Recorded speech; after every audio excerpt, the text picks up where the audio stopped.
अगर आप भी चाहते हैं कि हर रिश्ता माफ़ी और प्यार से मजबूत बने, तो इस कहानी को अपने फैमिली और फ्रेंड्स के साथ ज़रूर शेयर करें। शायद किसी को इस वक्त इसी मैसेज की ज़रूरत हो। ऐसी ही इमोशनल और दिल को छू लेने वाली अपडेट्स के लिए चैनल को लाइक करें, सब्सक्राइब करें और बेल आइकॉन दबाना बिल्कुल ना भूलें। आपका एक लाइक और एक शेयर हमें और भी ज़बरदस्त ट्विस्ट्स लाने की हिम्मत देता है। तो जल्दी से सपोर्ट दिखाइए और कमेंट में बताएं, क्या आर्या ने गोपाल जी को माफ करके सही किया? घर के अंदर अजीब सी खामोशी छाई हुई है। हर चीज अपनी जगह पर है, लेकिन फिर भी लग रहा है जैसे सब कुछ बदल गया हो। गोपाल जी अकेले बैठे हैं। उनकी आंखों में सोच और चेहरे पर बोझ साफ दिख रहा है। उन्होंने जिंदगी में बहुत फैसले लिए हैं, बहुत बार गुस्सा भी किया है, लेकिन आज उन्हें अपनी ही बातों का बोझ महसूस हो रहा है। उन्हें बार बार याद आ रहा है वो पल जब उन्होंने आर्या पर बिना पूरी बात जाने इल्ज़ाम लगा दिया था। उन्होंने उसकी बात सुने बिना उसे गलत ठहरा दिया, उसकी नीयत पर सवाल उठाया और उसे सबके सामने चोट पहुंचाई। आर्या की वो चुप, वो झुकी हुई नज़र और उसकी आंखों का दर्द गोपाल जी को चैन नहीं लेने दे रहा। उन्हें समझ आ रहा है कि आर्या ने कभी भी घर के खिलाफ नहीं सोचा। वो सिर्फ अपना प्यार और सच दिखाना चाहता था। लेकिन गोपाल जी का गुस्सा और उनका ईगो इतना बड़ा था कि उन्होंने सच को देखने की कोशिश ही नहीं की। पुष्पा जी के लफ्ज़ उनके कानों में गूंज रहे हैं। पुष्पा जी ने कितनी बार समझाया था, आर्या का दिल साफ है, वो गलत नहीं हो सकता। लेकिन उस वक्त गोपाल जी ने उनकी बात को नज़रअंदाज कर दिया। आज उन्हें महसूस हो रहा है कि गलती आर्या की नहीं, उनकी खुद की थी। एक बाप होने के नाते उन्हें सच को पहचानना चाहिए था, लेकिन उन्होंने जल्दी में फैसला ले लिया।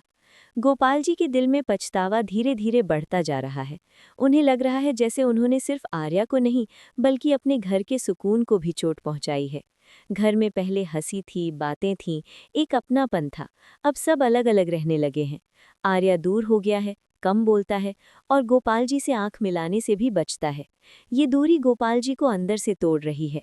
वो सोचने लगते हैं कि क्या सिर्फ एक गलती सब कुछ खत्म कर सकती है? क्या एक माफ़ी से सब ठीक हो सकता है? लेकिन फिर उनका ईगो उन्हें रोकता है। उन्हें लगता है कि अगर वो माफ़ी मांगेंगे तो लोग क्या कहेंगे? क्या उनकी इज्जत कम हो जाएगी? लेकिन फिर तुरंत उनके दिल से एक आवाज़ आती है कि इज्जत उस घर में होती है जहाँ प्यार और सच हो। उन्हें याद आता है जब आर्या ने पहली बार घर में कदम रखा था। कितनी उम्मीद थी उसकी आंखों में। वो सिर्फ अपनापन चाहता था। वो सिर्फ इतना चाहता था कि उसे समझा जाए। और आज वही लड़का उनसे दूर हो गया है, सिर्फ इसलिए क्योंकि गोपाल जी ने उसे समझने की कोशिश नहीं की। रात भर गोपाल जी को नींद नहीं आती।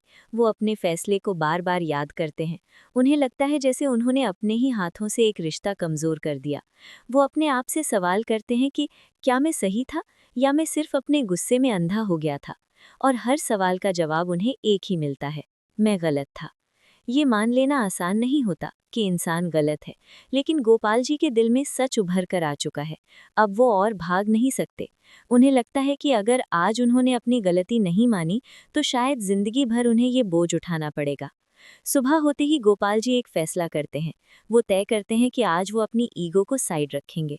वो अपने दिल की बात कहेंगे, चाहे उनकी आवाज़ कांपे, चाहे उनकी आंखों में आंसू आ जाएं, लेकिन वो आर्या से माफ़ी ज़रूर मांगेंगे।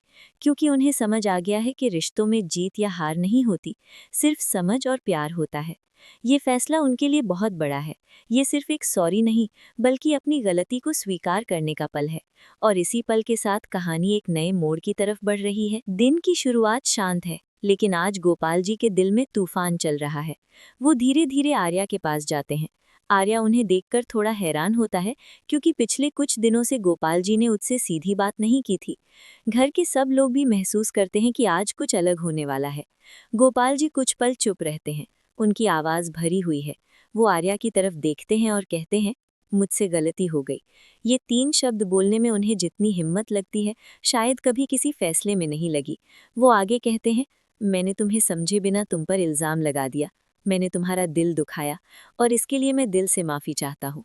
ये सुनते ही घर में खामोशी छा जाती है। आर्या की आंखों में आंसू आ जाते हैं।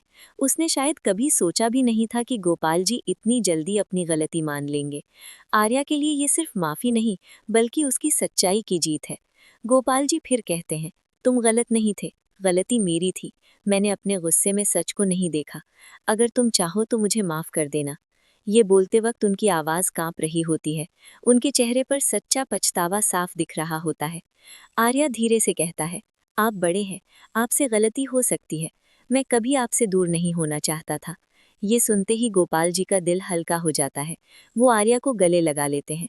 ये पल सिर्फ दो लोगों का नहीं, बल्कि पूरे घर का है। पुष्पा जी की आंखों में खुशी के आंसू आ जाते हैं। उनका सपना था कि घर में फिर से प्यार और एकता आए।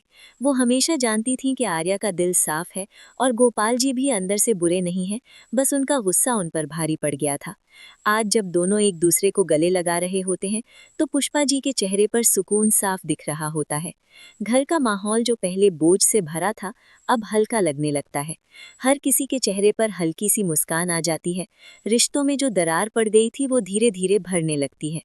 गोपाल जी महसूस करते हैं कि माफी मांगने से इंसान छोटा नहीं होता, बल्कि रिश्ता बड़ा हो जाता है। आर्या के लिए भी ये पल बहुत खास है। उसने कभी गोपाल जी के खिलाफ कुछ नहीं सोचा। वो सिर्फ इतना चाहता था कि उसे समझा जाए। आज जब गोपाल जी ने अपनी गलती मानी, तो उसका दिल भर आता है। उसे लगता है कि अब वो इस घर का सच्चा हिस्सा है।